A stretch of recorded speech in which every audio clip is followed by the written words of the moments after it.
Have you ever heard the term Casey's cartwheel? Neither had I, but then again, I wasn't around in the 30s.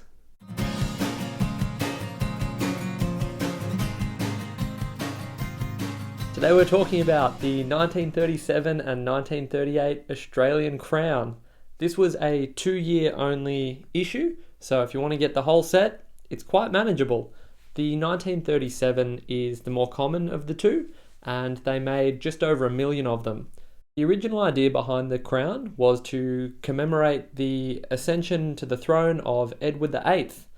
But if you've watched the other video on the banknote, we all know how that panned out. So it ended up celebrating the ascension of George VI, and it was quite unpopular for two reasons. Being a commemorative coin, it was not uncommon for people to hoard them and collect them.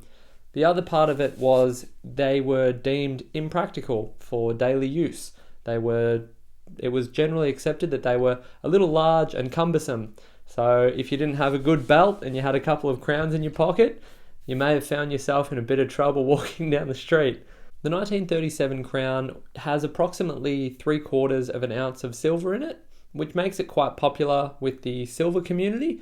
In average quality, you usually expect to pay somewhere between $35 to $45 for an average one like this one here. This particular example has also been cleaned, so I would put it at the bottom end of the spectrum for the collector's market, but perfect if you're just looking to accumulate some silver and get a little bit of Australian coin history. On to the main event, the 1938 crown. So this is known by a mintage of just over 100,000 and as a result is very collectible. The example I have here has been graded by PCGS, which is the Professional Coin Grading... What's the S for? Service.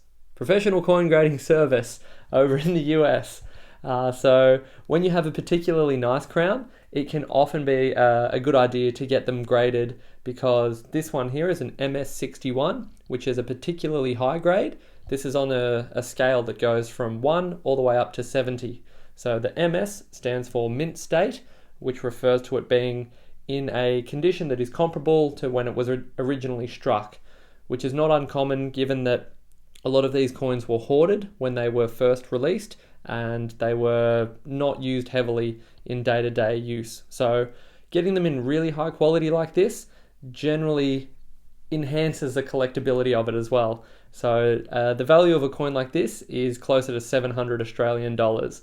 So you can get a more affordable example, but if you want to make a really nice set, you can certainly do that as well and get right into the top end of the collector's market for this particular issue, which is a lot of fun.